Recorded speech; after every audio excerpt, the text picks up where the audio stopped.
me that you love me, even if it's fake, 'cause I don't fucking care. Good morning and happy Wednesday. Happy hump day, you guys. Happy hump day. Thank you for tuning in this morning to another video. Like, share, comment. Hit the subscribe button. Hit that bell to be notified when your girl upload another video. Get a little bit more light. So dark. What was I saying? Like, share, comment. Hit the subscribe button. Hit that bell to be notified when your girl upload another video. Watch the video and the ads. I'm thanking you in advance for watching them till the end. Yes, thank you so much. You guys. I'm trying to hold back tears right now. I had a meltdown yesterday, you guys, at work. I had a total, well, I'm not going to say a total meltdown. I wasn't boo-hooing, but I was crying. I mean, I could not stop the tears from flowing from my eyes.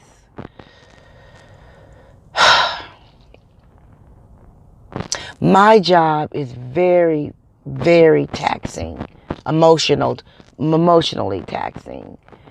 And when you have your own life and your own life issues that we all have, okay? And I don't need to go, if you guys need an example, you know, life, bills, job, kids, spouse, whatever, you know. When you have your own life and when you do the type of work that I do, doing social work, I'm a worker,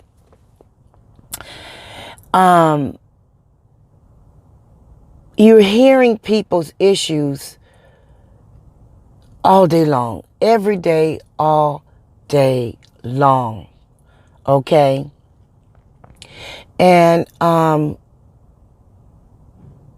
after a while, it starts wearing you down emotionally. It starts wearing you down.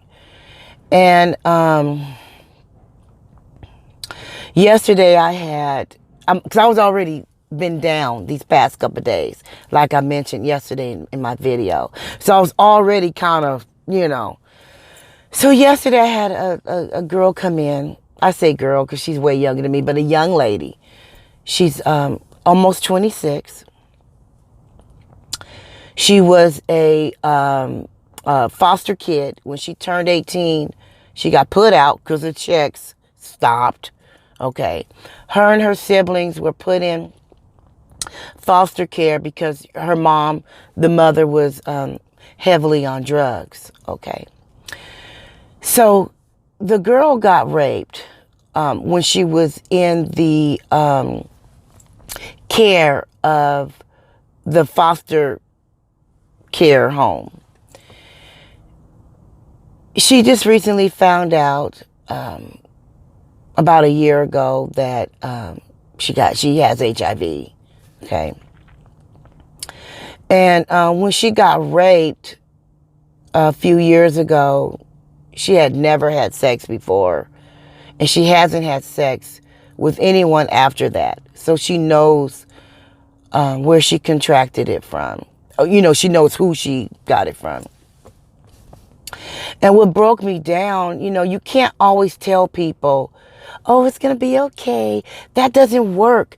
Those words don't work for every situation. Oh, it's going to be okay. Just keep thinking positive. No.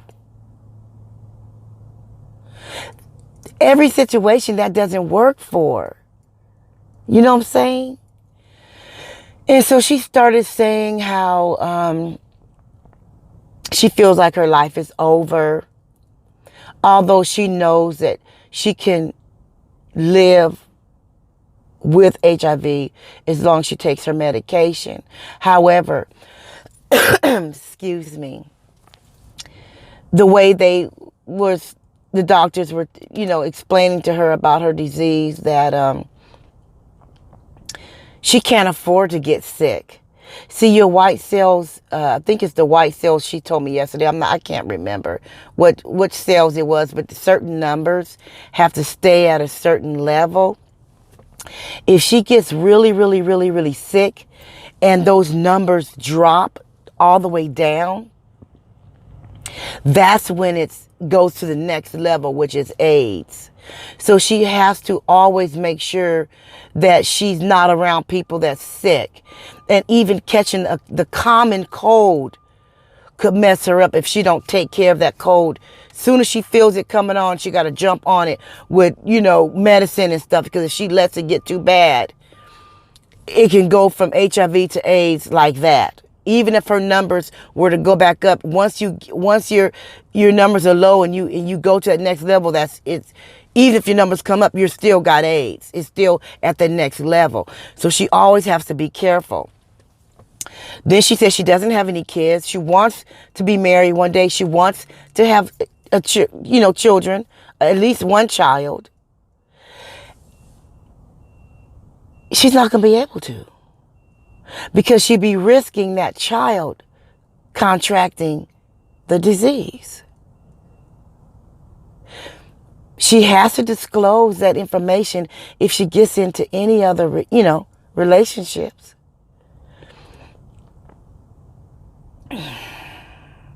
She's thinking about getting her tooth tied. She talked to the doctor just in case something does happen and she gets with someone that, will accept her for her baggage, because we all have it. That's her baggage. There's just a easy way to say it. With her issues, with her baggage, to prevent from getting pregnant. But she knows that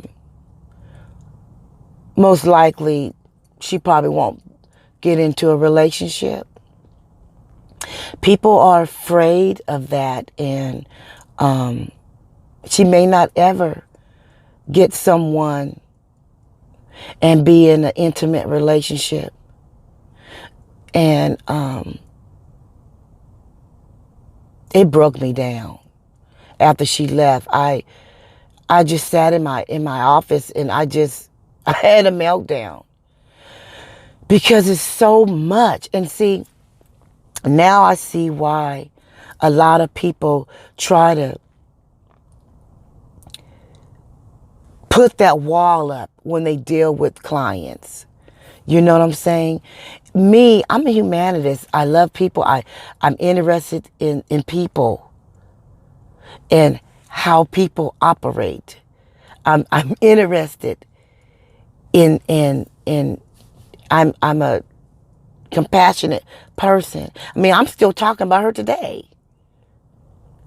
I thought about her last night. It's just the type of work I do. I mean, yesterday when I left work, I had to fight it. I've been doing good with my eating. I wanted to go to Taco Bell and get me some tacos yesterday. I love tacos. And tacos is like my go-to food meal. That's my meal that's my comfort food besides soup. Soup, I open me a can of soup or me some tacos. Those are the two go-to things that I didn't do it. I didn't go get the tacos. I want to say this. Whenever you're going through something and you think the world is about to end and your life is over, it's always someone out there with something going on in their life worse than what you're going through. It's always someone out there dealing with something worse than you. And I know it's hard. Excuse me. I know it's hard sometimes to think about the positive things, like, okay, I got all my limbs, I got a roof over my head, hold on a minute, I'm back. I got a roof over my head. And you know what I'm saying? Sometimes it's hard to think about the positive things when you're going through something. Okay? But there's always someone out there dealing with something worse than what you're dealing with. Okay? And have you ever went to the doctor's office and you had this one doctor that he or she, you know, they just come in and they just say, okay, take this prescription down to the pharmacy, set up another appointment for 2 weeks with the nurse, and I'll see you in 2 weeks. Then you get another one that comes in, sits down with you, and explains everything that's going on, and empathizes with you, show you some sympathy, make you feel like they really care, really sit down with you and talk to you. Okay, that's me. I do understand why a lot of doctors in that field, in particular fields, and in the field that I'm in, put this wall up to where they don't let themselves feel. They don't let themselves feel. And I get it. I really do. And I'm telling you, it's like her life isn't physically over, but she could never be in a relationship. She has to disclose that information. She has to. She has to. If she don't, that is so morally wrong. That is so morally wrong. She has to disclose that. And a lot of people in this world, I'm afraid of it. People don't want that disease. And then not to have any children. She's already raised up in foster care. She was neglected because her mother was on drugs. She don't know who her father is. You know? Then she was raped. The person that raped her stole her virginity, raped her, and then gives her HIV. And she's barely 26 years old. I mean,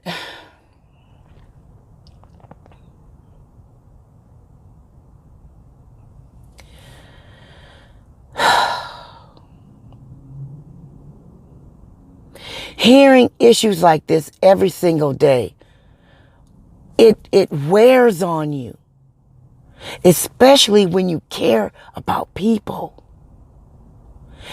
It's wearing me down, you guys. And I'm not gonna lie, I dropped some tears this morning, and I'm trying to keep myself composed in this video because I have things in my life too. As a human being, I'm going through stuff too. It's hard to be a counselor, a therapist, a doctor, social worker, any job that's dealing with people and their lives and their well-being. It's not easy. And I excuse me. And I don't know what to do anymore. I'm drained. I am really drained right now. But I still love my job. I know that kind of don't make sense. But I love my job. I love what I do. But it is taking a lot out of me. So I just want to tell you guys, it's easier said than done. When you're going through something, your mind is all messed up. You don't even think about the positive things. That you have your limbs. That you have your job. A job. That's paying your bills. You know? That you have your health. You know? That you have family. Even if they are dysfunctional. You can still call them. You know, you can still... There's always someone out there with a worse issue than you. It's always someone out there going through something worse. So I'm throwing good vibes out there for that young lady. I'm throwing good vibes out there for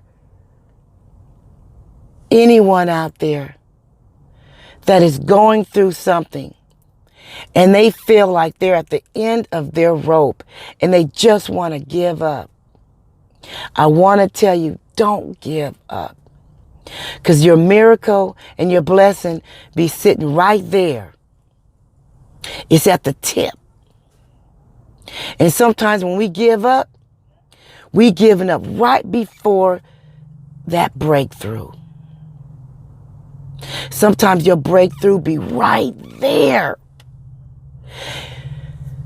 And we give up. Don't give up. Don't let go.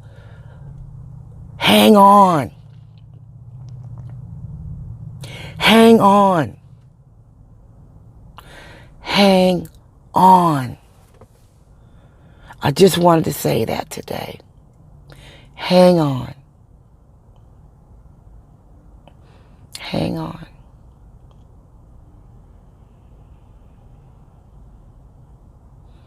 Hang on, you guys. Hang on. I know I said that about 6, 7 times. It's just, and I'm preparing myself mentally for whatever I have to deal with today. Y'all. Social work ain't no joke. Ain't no joke, y'all. Look here. I want you guys to keep your head up. It's not easy. And I'm not going to sit here and tell you it is. Okay? I be going through stuff too. I be going through stuff. Things don't always go the way I want it to go. Things don't come to me easily. Some people have to work harder for some things. You ever notice how some things come easier to people? Seem like they always get lucky. If they want something, they get it. It just seems like it just come easier to some people. And then some people seem like they just have to work harder. I don't know why that is. I don't know why that is. I don't know why. But all I can say is stay strong. Keep your mind focused on your goals. Keep your mind focused on the prize, your prize that you are longing for, that you are working for. Don't let nobody take you out of your square, take you out of the path that you're trying to go on. Because it's easy to get hooked. It's easy to get hooked. Somebody can hook you real quick by saying something or doing something, and you just go from 0 to 10 in 2.5 seconds. Believe me, I know. Don't let nobody hook you, you guys. Stay on your path, no matter what. So thank you for watching my video. I hope you enjoyed it. I hope that I touched somebody out there that's going through something. I hope that I gave you some kind of encouragement, something that you can feel hopeful for. I really hope that I reach at least one person today. I hope to reach 10 or 20 or 30. But if I only reach one, thank you, Jesus. I reached somebody. Now, what do I always say before I end my videos? Hold your head up, okay? Keep your nose level. Don't be walking around with your nose all stuck up in the air, frowned all up, because you feeling the way you feeling. It's nobody's fault that you are going through what you're going through. Don't let nobody steal your joy, and you don't steal theirs. It goes both ways. You can't steal nobody else's joy because you're unhappy, and don't let nobody steal your joy because they unhappy. We're not going to do that today. We're going to take it day by day. That's all we can do. Day at a time. That's all we can do. Okay? And I will see you in the next video. Peace.